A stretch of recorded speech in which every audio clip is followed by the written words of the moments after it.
Yes. Next is past perfect tense.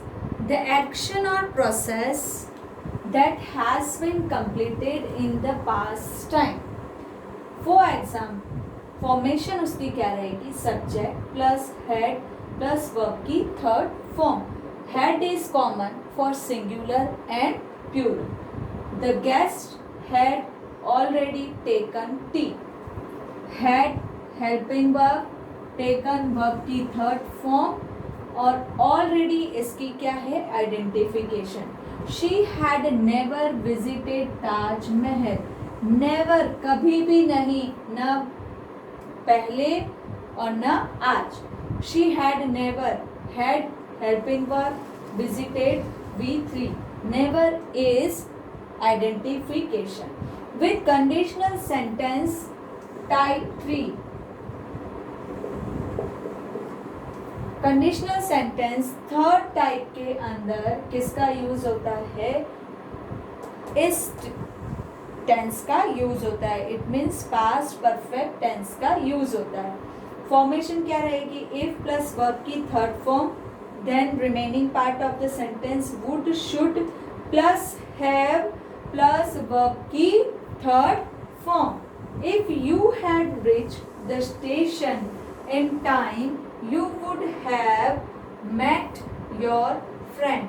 अगर आप समय पर रेलवे स्टेशन पहुंच जाते, परफेक्टली पहुंच जाते, तो आप अपने दोस्त से मिल सकते थे. ये हो गई इसकी फॉर्मेशन किसकी? थर्ड कंडीशनल सेंटेंस की. उसके बाद एक रूल है to express unfulfilled wish. To express unfulfilled wish को जब हमें एक्सप्रेस करना है तो हमें किसका यूज़ करना है? हमें पास्ट परफेक्ट टेंस का यूज़ करना है. कैसे? Wish, sooner, rather, if only, as, if, as though, ऐसे सेंटेंस, ऐसे वर्ड्स सेंटेंस के अंदर यूज होंगे. आई विश,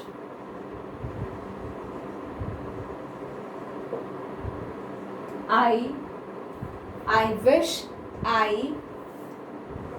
डैश आ जाएगा, her.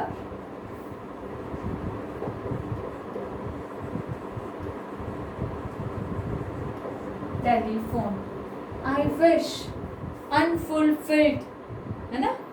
अनफुलफिल्ड विश है. I डैश हर, काश मैं उससे फोन नहीं करता, या वॉटएवर जो हम यूज में ले सकते हैं. तो हैडन टेलीफोन. ठीक है. एक और सेंटेंस लेते हैं. If only I dash the thief. ठीक है. If only I dash the thief. Bracket इसका है सी. ठीक है. अब हमें क्या करना है? मैंने अभी इसकी आइडेंटिफिकेशन बताई. Words like wish, would, sooner, rather, if only.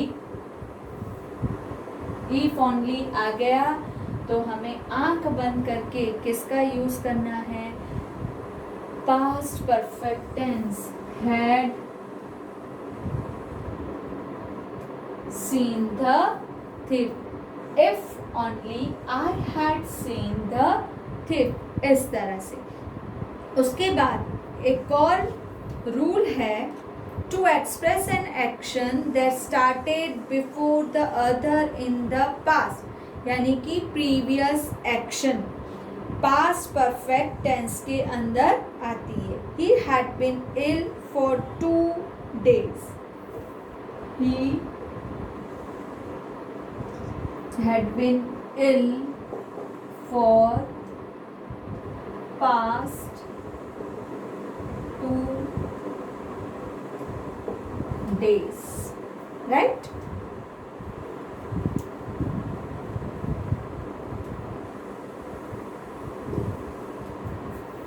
इस तरह से सेंटेंस के अंदर क्या यूज होगा, past perfect tense.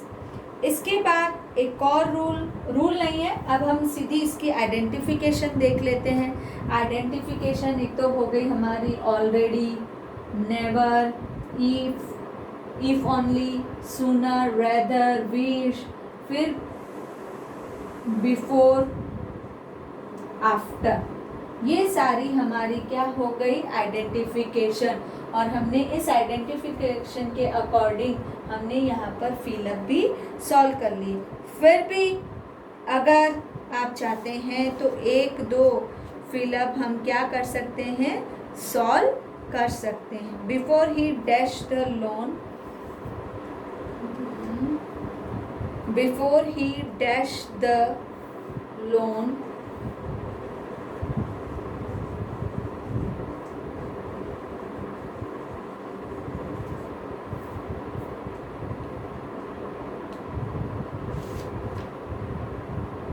he dashed some roses, he dashed some roses, bracket है mow and pick,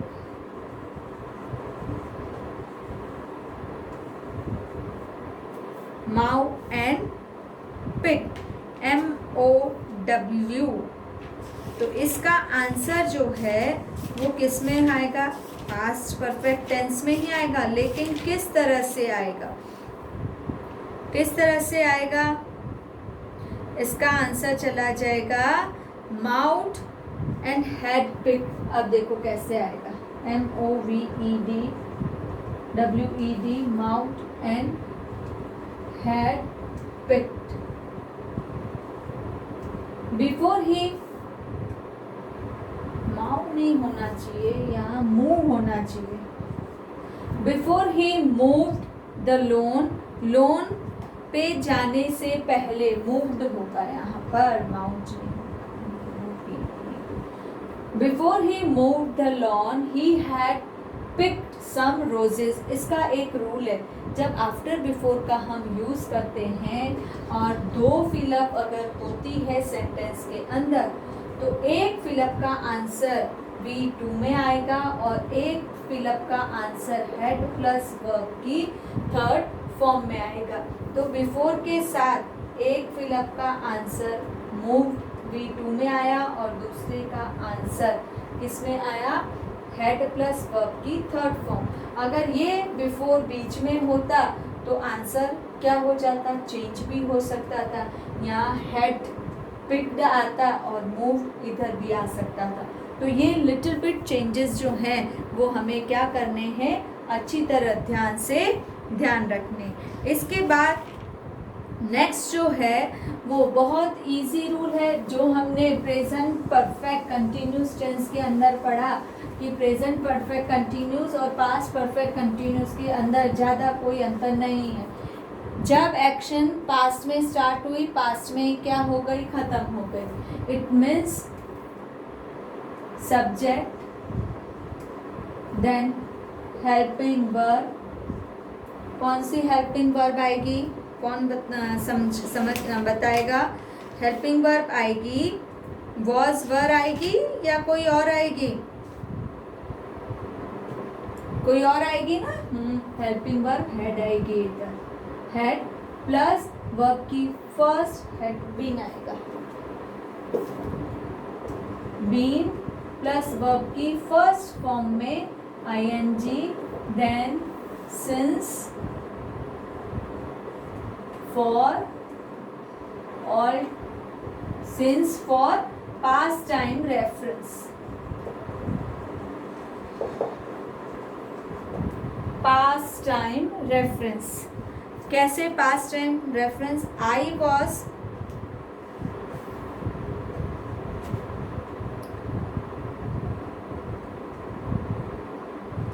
we dash, he dash 2 hours, he dash 2 hours, he dash for 2 hours। Bracket इसका है स्टडी।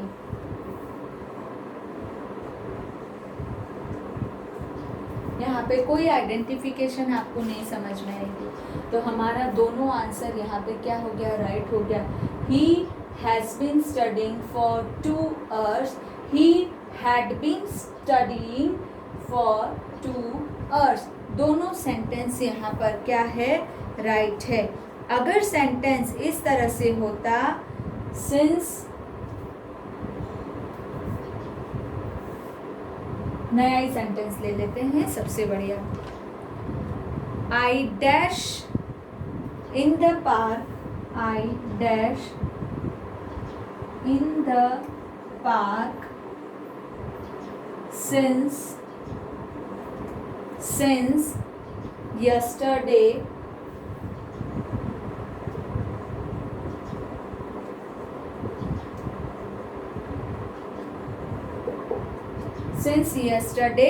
morning, और bracket है walk.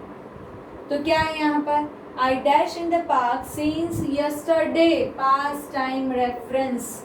तो हमें यहाँ पर क्या लिखना है, had been walking in the past since yesterday morning. कल सुबह से एक्शन स्टार्ट हुई और वापस से एक्शन पास्ट में ही क्या हो गई, फिनिश हो गई। तो ये क्या हो गया, it had been walking in the park since yesterday morning. कल सुबह से चल रहा, पार्क में चल रहा था। तो इस तरह से ये टेंस हमारे यहाँ पर क्या हो गए, फिनिश हो गए। कौन सा पार्ट फिनिश हुआ, पास्ट का पूरा पार्ट यहाँ पर हो गया फिनिश। अब इसके बाद हमें क्या लेना है, इसके बाद फ्यूचर टेंस पढ़ना है।